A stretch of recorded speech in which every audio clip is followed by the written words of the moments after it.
I'd like to also acknowledge that we're on Aboriginal land, and acknowledge the Gadigal people of the Eora Nation and their elders past, present and emerging. Today I am batting last, so thank you to the opening batsman for getting things set up. I wanted to talk about where we're headed as IBA, both where we are now but also what we're looking at. We are also looking at doing things differently, and I think that throws up a lot of opportunities for collaboration with ACHPs in New South Wales, and in fact we're looking at that around the country as well. So I'm not going to go through all my slides because those who are coming later are going to otherwise hear it all again. But I do think there's certain points that are very relevant today. For those of you who aren't familiar with IBA, we're a federal government statutory authority, and our vision is as set out there. It's for a nation in which the first Australians are economically independent and an integral part of the economy. And our Act particularly mandates that we have to focus on facilitating self-management and self-sufficiency. So that's why we exist, and that's what we've got to be deeply committed to. We have a range of activities across home ownership, small business and investment. Obviously home ownership is the most topical today, but also I think what we're doing in small business could be very relevant to CHPs.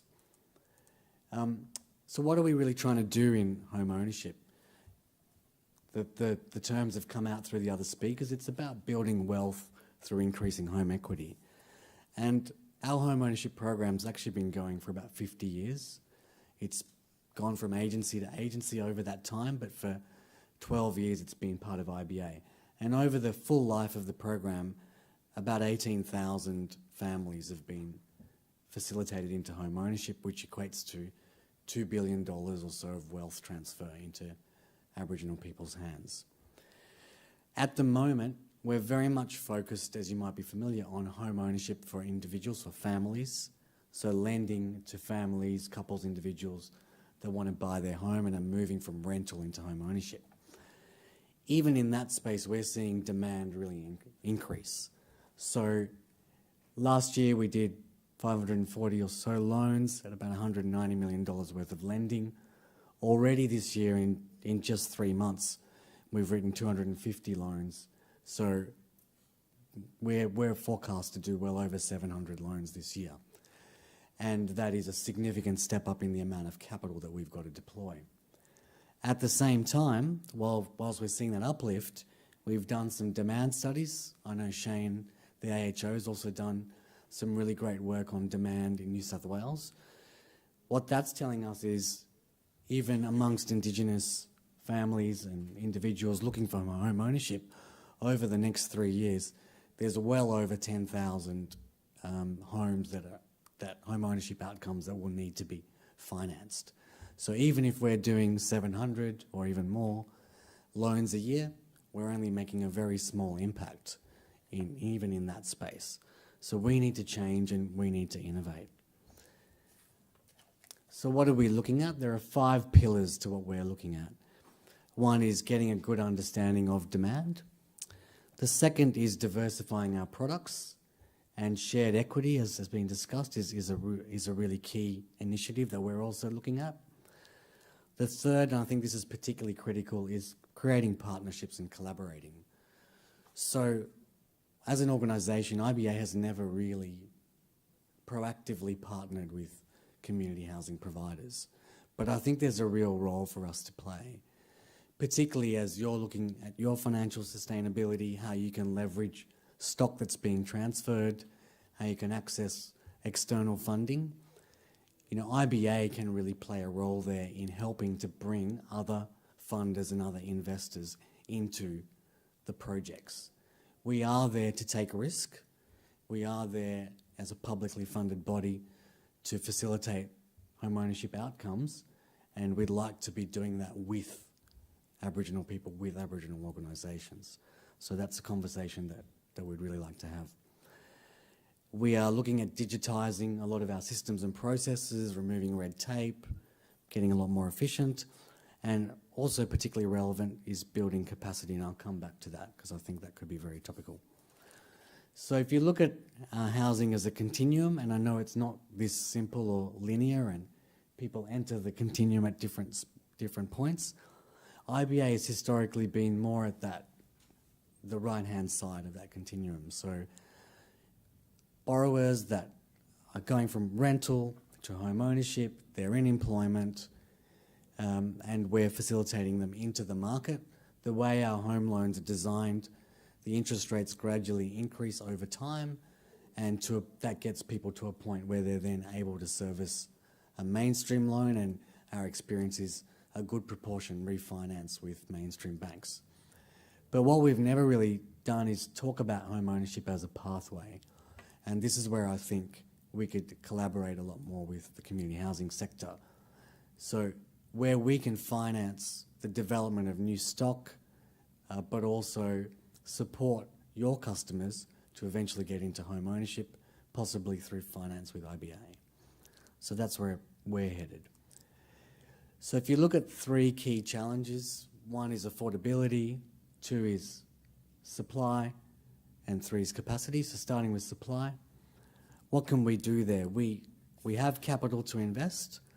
Where you're receiving stock by way of a transfer and you want to leverage that, we would like to be at the table having that conversation, because we can be a missing piece in the financing of those projects. We can take more risk, which might enable a bank to come to the table, a super fund, a philanthropic investor. I had to say philanthropic once in the preso. So that's as set out there, and we're very keen to be a part of these pilot projects. We're in discussions, but not so far in New South Wales, but that's something that we really should be involved in. You're probably aware that this process around stock transfer isn't just happening in New South Wales.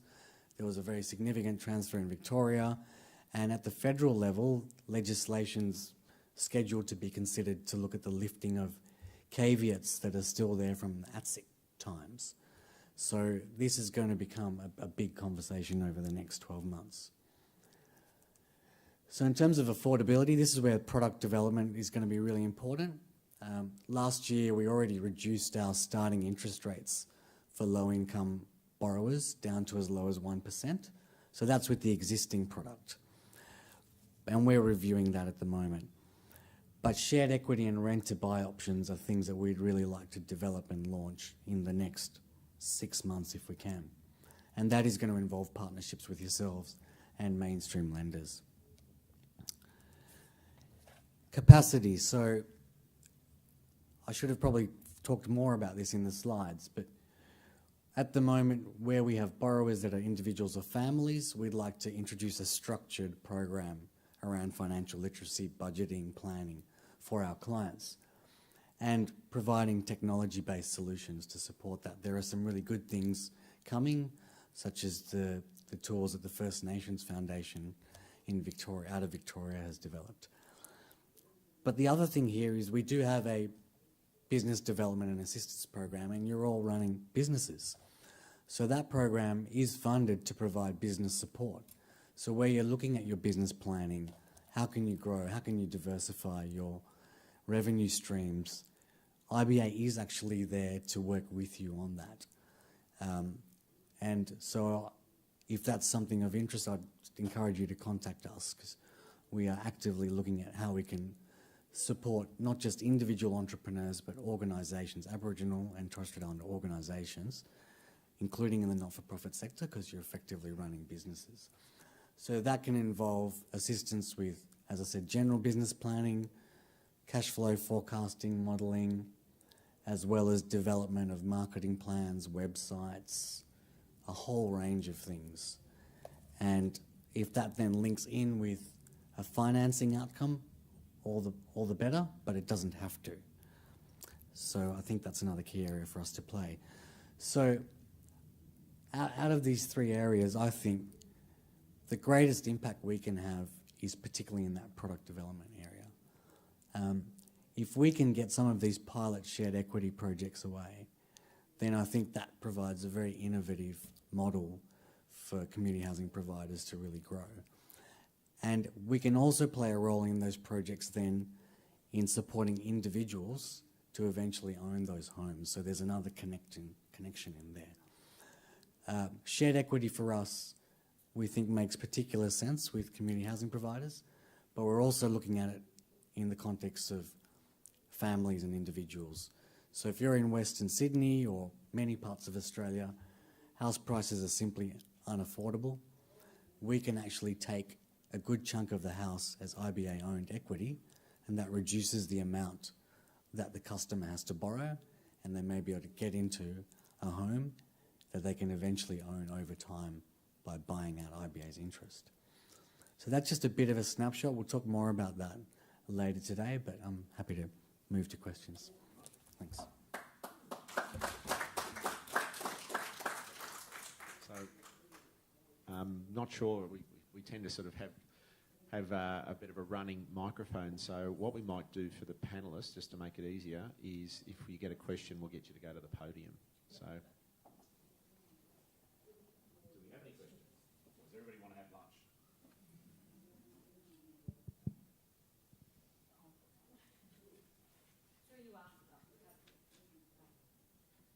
And just a question for IBA. My mum was actually a recipient of an IBA loan and purchased her home, paid it off as a single parent, and was, obviously what that done to us, as children, was set a really good foundation for future generations. But I guess my question is around that generational type lending mechanism that IBA is talking about at the moment. So if my daughter was to buy a house, this is in southwestern Sydney, so she's a single mother, quite keen to purchase the house that she's living in, what are the things that she could never afford it because it'd be about $600,000. So what are the options for people, I guess, in those high areas where loans are just outside their reach?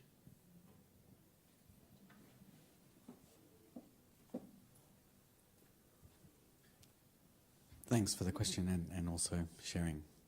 So in terms of what we have today, obviously IBA has lower deposit requirements, very low deposit requirements, lower interest rates, and we do try to structure our products so people can access homes that otherwise wouldn't be able to through the banks.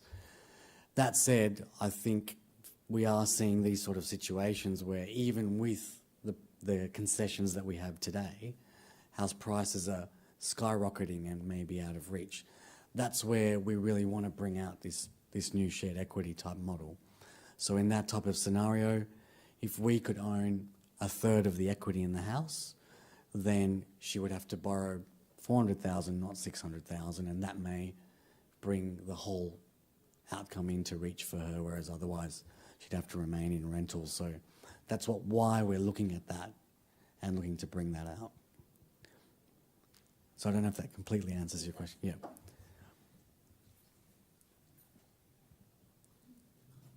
We were going to get a question. Yeah. Or you were yawning, one of the two. Yeah.